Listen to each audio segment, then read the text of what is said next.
ak ci gradin yi je ne parle même pas du meeting de clôture bi nga xamante ne moom la waa Pastef mujjee def pour dem ci élection yi et loolu mooy symbolique yaa Moussa parce que imaginez Diomaye son dernier meeting bi nga xam moo koy consacré Sonko wax fa wax joo xam ne mooy kii mooy seen président de la République désormais bu ci yàlla àndee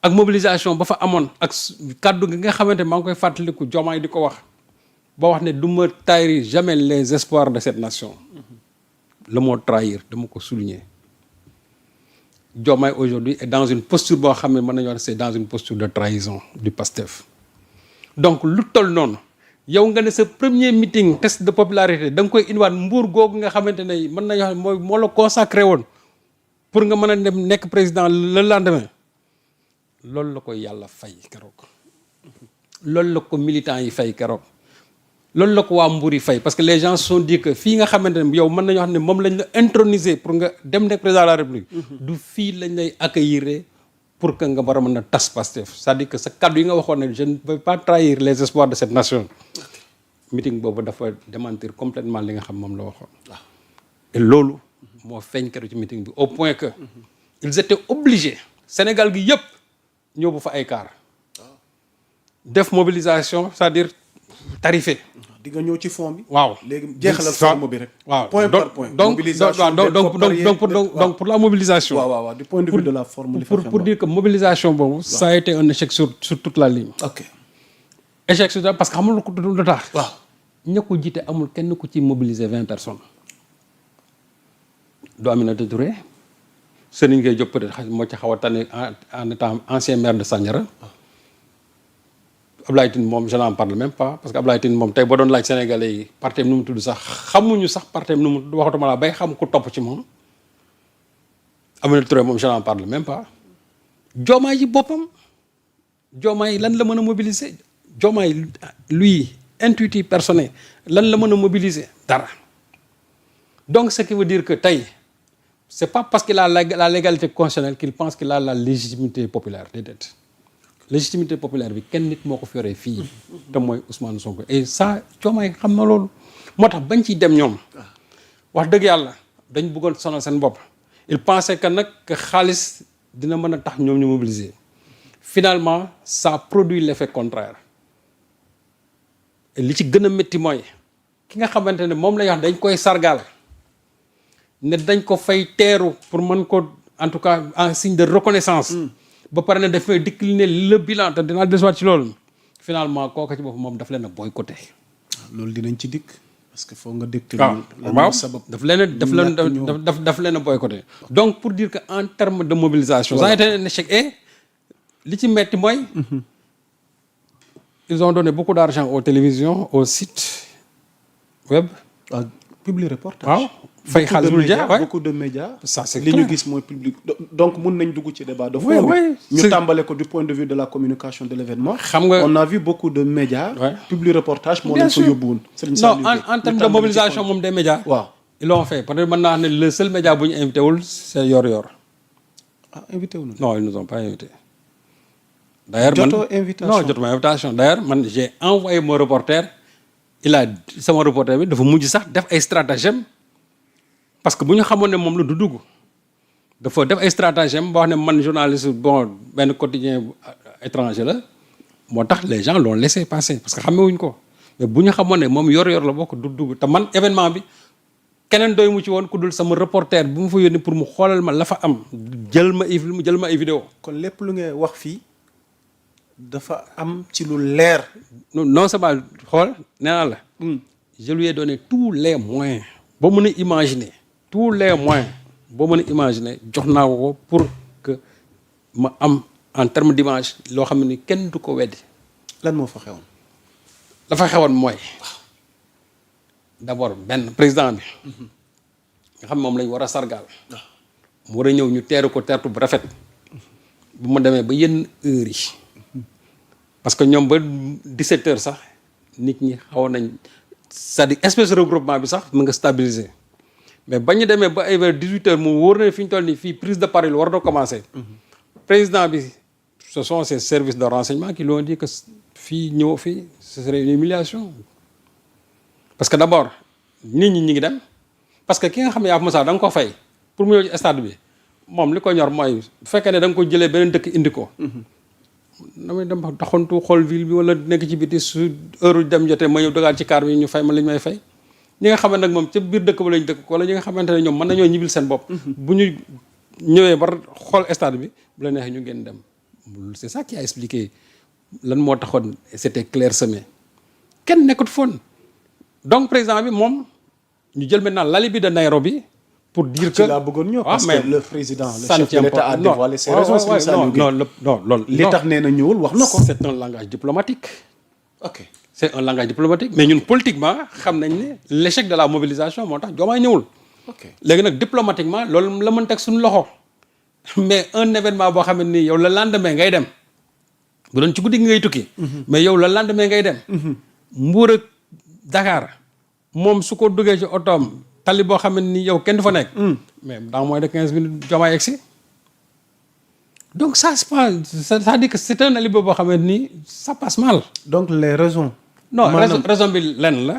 Il n'y a pas eu de mobilisation le président ne voulait pas se faire humilier finalement il a désavoué ñi nga xamante ñoom te loolu ñoom Aminata Touré nañ ci wut am njàngat. am na lu mu ci wax que président bi dafa leen désavoué ñoom. bon maintenant publiquement danañ ko rafetal nii rek naan président bi léegi-léegi mais ca biir ñoom bu ñu toogantee président bi na leen wax ne yéen mënu leen mobiliser te xam na ne ñoom mënuñu mobiliser parce que gis nga mobilisation. du loo xamante ne nii daf lay dab lu ñuy liggéey la à la base. Sonko lii nga xamante ne. ñoo ko topp tey daf ko liggéey à la base de Sonko bu muy commencé en 2014 di dem ci terrain bi nit ñi di ko topp. bañ na ko 8 novembre. waaw gis nga 8 novembre xam nga kii 8 novembre la. 9 mai bi nag c'est l'exact contraire de ce de ce 8 novembre. kon li Sonko mobilisé ñële. non waxuma la Sonko li mobilisé dama ne. waaw la veille ñi nga xamante ne ñoo doon doxantu ci stade bi ñëw doon xool installation yi. waaw 10 fois ñoo ëpp 10 fois li nga xam moo nekkoon fële. ok parce que man la veille fii stade demoon naa fa. mais pour nga dox sax problème la woon. te loolu c'était la veille. wax ma je ne parle même pas du jour la veille laa dafa newoon rek ñoo ëpp 10 fois li nga xamante ne le jour J bu ñoom Diomaye bi moo nekkoon stade Caroline Faye donc pour wane ne. en termes vraiment de mobilisation ça fait flop. et léegi nag ils se sont arrangés de sorte que le lendemain. presse bi yañ fay woon yëpp. amoon nañ kersa wax ne ça a été un flop. ñenn ñi sax xam naa ne muñ nañ ko ba mënutuñ koo muñ. ñu ne il a réussi le pari de la mobilisation. ñenn ñi dem nañ ba ay photo IA lañ doon génnee. mais yeneen en tout cas la majeure partie de cette presse bi nga xam ñoom ñoo leen convoyé woon ba pare jox leen xaalis. ñooña am nañ kersa wax dëgg yàlla daan ne mobilisation ça a été un échec. yor bi nga xam ne dara tënk ko. te ñun même suñu invité woon. ñu dem. bu ñu demee lañ fa gis moom la ñuy wax. à plus forte raison ñun bi nga xam ne kenn kii ñu. waaw léegi nag pourquoi ma ne l'acte de décès. waaw lii moo jaaxal askan. waaw l'acte de décès comment yor. voilà donc. waaw l'acte de décès de Diomaye président. waaw parce que xam nga tax. waaw loo xam sëñ Sadio. jour booba ça devait consacrer. ok la naissance réellement de Diomaye président. ñu ne une coalition maintenant est née. ok bu ñëwoon ñu mobiliser. ñu ne une coalition qui rivalise le PASTEF est née. mais ñoom dañu ñëw ça a été un mort-né moo tax ma ne Caroline Diop c'est le cimetière de Diomaye président foofu lañ ko enterré. ok léegi nag bon xam nga li gars yi naan nit moom boo ko dooree ba mu kii dina weqatoog yooyu li ngay gis yëpp ñoo am nañu tur di def gesticulation nañu weqatu rek. dañ nekk ci agonie. non dañu ci agonie lañ nekk dañu weqatu rek. mais ci sedd lañ jëm. ok moo tax ma ne. Mbour dafa nekk c'est-à-dire bastion de la résistance patriotique symbolique. parce que naa Diomaye mën naa ne foofu lañ ko sollee mbubbu président bi parce que foofu dernier meeting bi foofu la nekk. Sonko la mu doon wax jour boobu man la ci lañ introniser Diomaye. avant que ñu koy voter le lendemain. yow nga bëgg a ñëw fañ la introniser nga bëgg fa ñëw indi fa benn acte boo xam ne ni qui s'assimile à un acte de trahison mais loolu yàlla du ko seetaan loolu nit ñi duñ ko seetaan ñi nga xam ne sax dañ leen fa indi woon sax da nga ciy dégg ñu bëri boo leen interroger ñu ne ñun Sonko moo dee suñu xol dañoo jox xaalis ñu ñëw. waaw boobu mais sax am na ñu ne. waaw ils n'ont pas voulu que le chef de l'État soit sonkorisé. bokk na ci raison yi tax. waaw mu éviter ñëw da ngay dëggal. mais maa ci xam am lu ma leer. ah bon maa la wax loolu. les patriotes étaient prêts à déverser un torrent de sonkorisation ce jour-là te lu leer laa lay wax yaa Moussa. ah kon loolu am na. ma ne la. y avait des patriotes yoo xamante ne nii. qui étaient prêts à déverser un torrent de sonkorisation ce jour-là. moo tax ma ne da ngeen a xamul mais espèce nit ñi ngeen fa doon gis ñu ci bëri sax c'était des patriotes yooyu cachés sous les t-shirts de Diomaye président. ok loolu nag xam naa ne service de renseignement yi.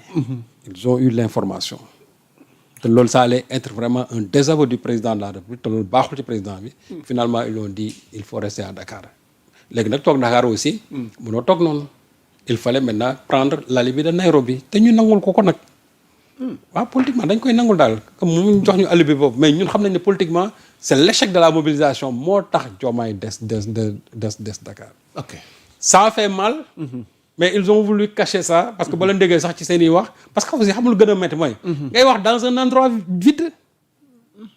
ngay wax yow mu leen ne yow fi ngay wax nit taxawu fa parce que y avait personne même quand Diomaye faisait sa vidéo là xam nga loolu dañ ko enregistré teg ko.